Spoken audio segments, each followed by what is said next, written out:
we need to make sure we are up there. We are on Google Maps, we are on Google Listings, we're on Bing, we're on Apple, whatever you're trying to find, we are there, okay? So if I didn't have all that, and if I literally had to wait for somebody to come in the door, like, I would drive myself mentally insane. And also when customers come through the door, I'll be pushy. I'll be trying to hook, bow, buy quick, get you to buy something.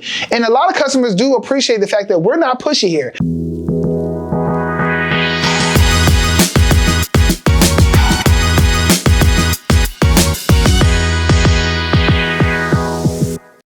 Hey, what's going on, everybody? Welcome to the 9% Show. I am your host, Steven Burton, and here at the 9%, y'all know we keep everything 100. If I haven't done it, not doing it, or not about to do it, it will not come out my mouth. So welcome, everybody. Welcome again to the 9% Show.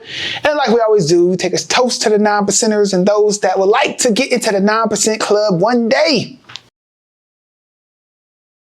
Shouts out to y'all. Shouts out to y'all.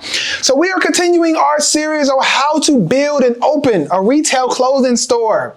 As y'all know now, I am the owner of Perfect Tux, and we have a retail store that we opened 3 years ago.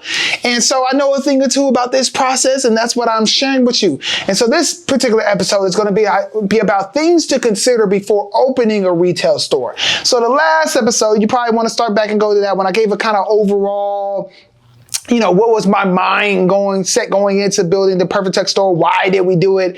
Kind of like, just an overall introduction about the topic. But now we're going to kind of dive more deep into like certain topics as we go along. We're going to really dive deeper into these specific ones.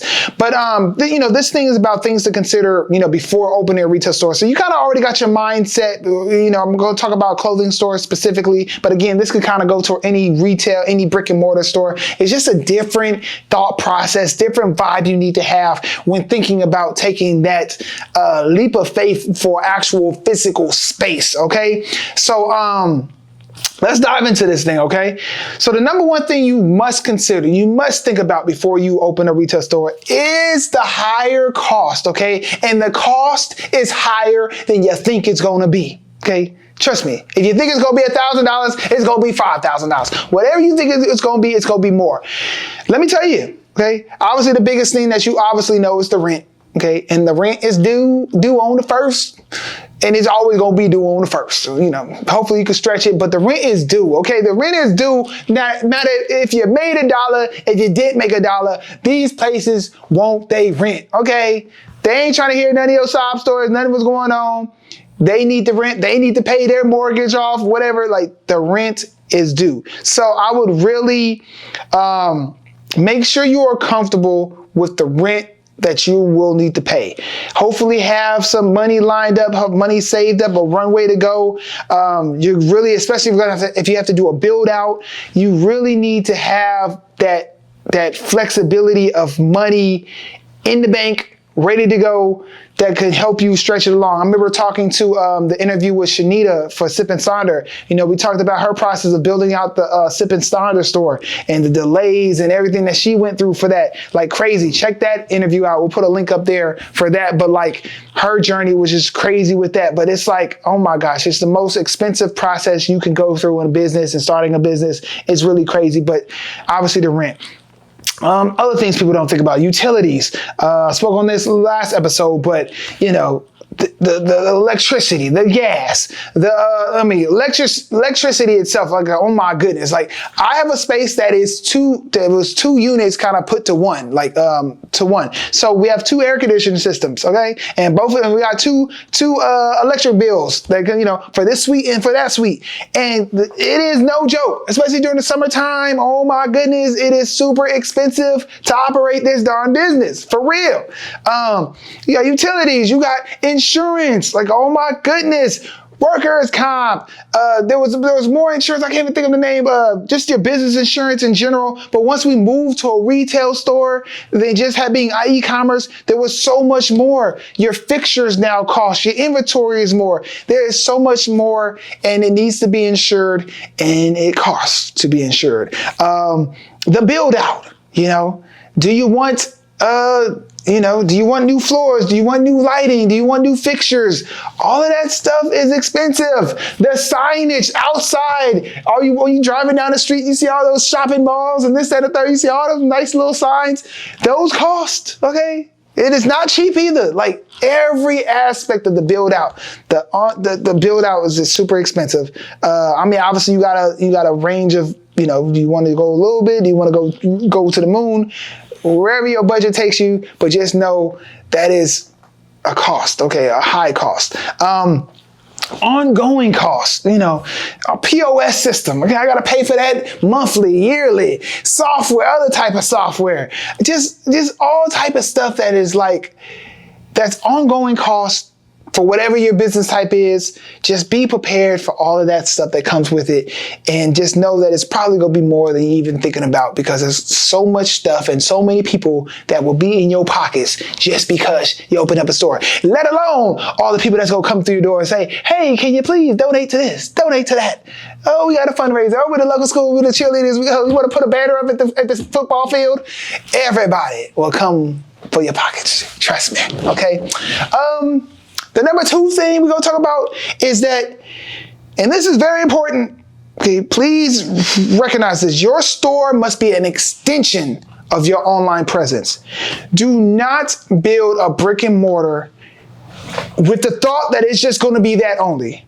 You need an online presence, whether it's Google My Business, how people Google you.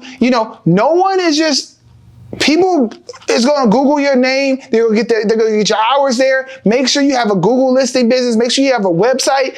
All of this stuff needs to work hand in hand. Okay. Don't think brick and mortar is just by itself. Honestly, if I had a brick and mortar store only, and we just had the Perfect Tux retail store and did not have the online piece to it, 1, I would not have made the store, point blank period. Would not have done it. And then 2, oh my gosh, I just can't imagine sitting around, and we're in a location where we don't necessarily we're next to a nice restaurant, popular restaurant, so we get some foot traffic, but it's not like we're at the mall. We didn't choose to be at the mall. On the next episode, we talk about location. I'll go deeper about, our thought process, but we're really at a location where we don't really got a lot of, foot traffic like that, just random people come in. Plus it's formal wear. So we depend highly on our online presence, that when somebody search something, they're looking for a suit near me or this, that, a tuxedo shop or whatever it is. We need to make sure we are up there. We are on Google Maps. We are on Google Listings. We're on Bing. We're on Apple. Whatever you're trying to find, we are there. Okay. So if I didn't have all that, and if I literally had to wait for somebody to come in the door, I would drive myself mentally insane. And also when customers come through the door, I'll be pushy. I'll be trying to hook, buy quick, get you to buy something.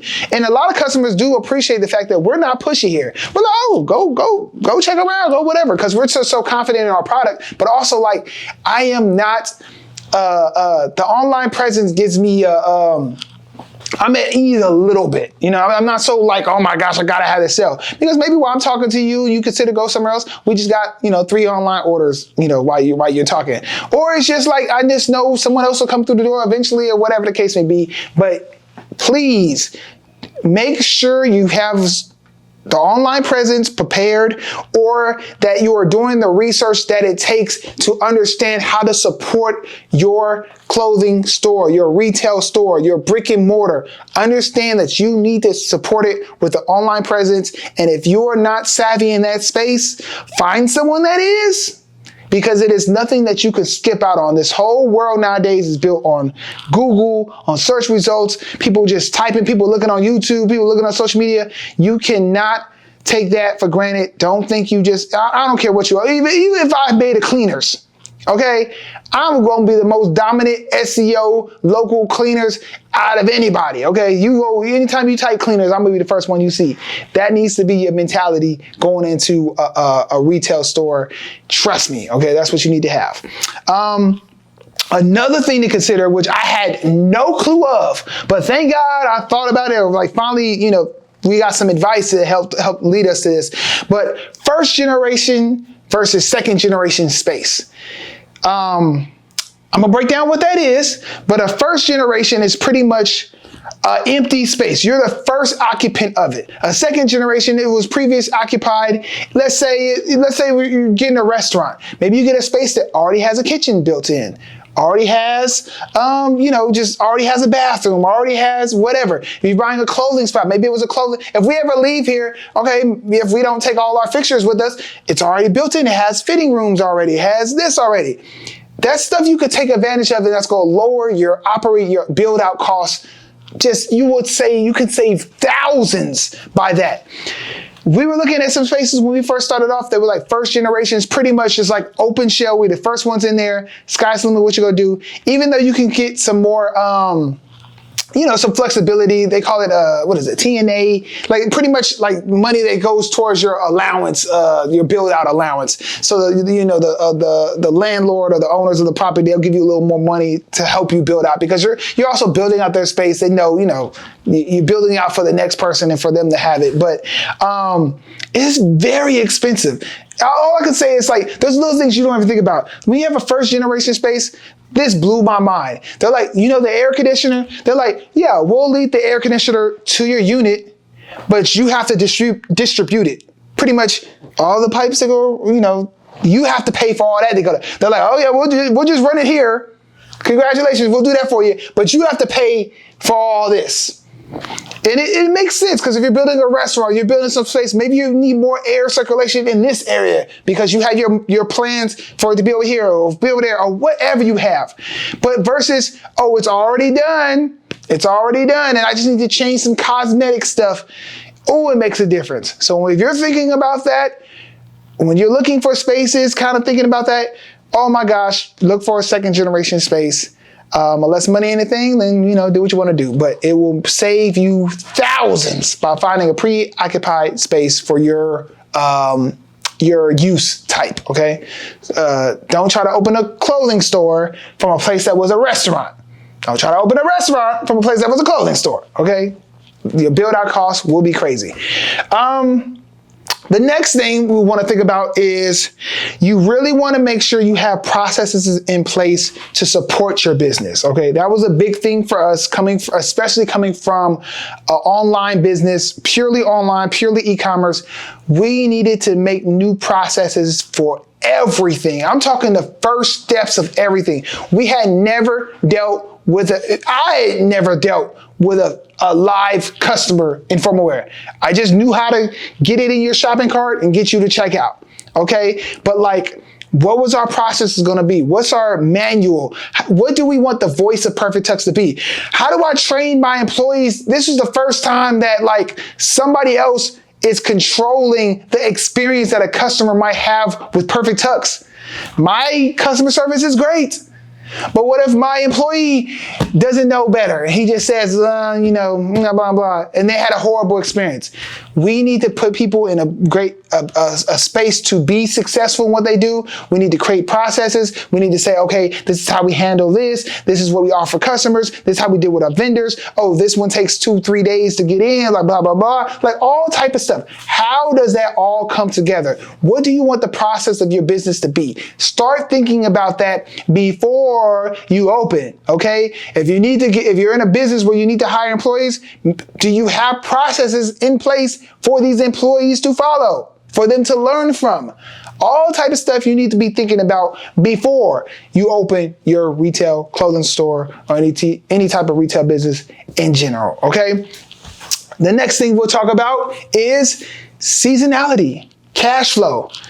That's always the main topic here at the 9% Show, but it's even realer when you got these higher costs and everything going on. What is the seasonality of business? Do you have cash flow to get you through your low points to your high points? Because it just gets that much realer when your operating cost is so much higher, okay? You have to have a thought process about your cash flow, a thought process of how you're going to get through things, have capital, your access to capital. Okay, if things can go bad, that things will go bad. Be prepared to deal with those type of situations, okay? So that is something you definitely have to think about, the seasonality of your business, because most businesses have that. Rather it's the holiday season, that's your time to get it. How are you going to operate outside of that season? How are you going to survive? How are you going to pay your rent? How you go, do everything you need to do, okay? And the last thing we'll talk about as far as things to think about before opening your store is, what is your marketing strategy to drive traffic to your store, okay? I would not start thinking about that after the fact. You need to understand, we've already talked about the importance of having a strong online presence, and that goes with marketing. But, how do you get someone in your store, okay? How are you gonna do it? Again, coming from an e-commerce space, I was already familiar with digital marketing. It was a shift thinking about local ads and how, there are different strategies when it comes to local. But, what's your local, what is your local economy like? Where are your target customers? Are you going to hand out flyers? Are you going to do with this? Are you going to partner with other similar businesses? And, whatever you need to do and start thinking about, you really want to start fine tuning that marketing strategy about how you're going to get people to your store.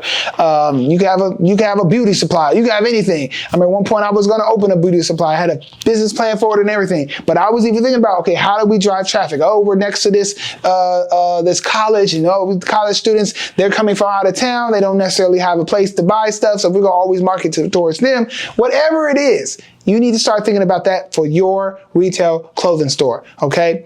And yes, that was it. Short, simple.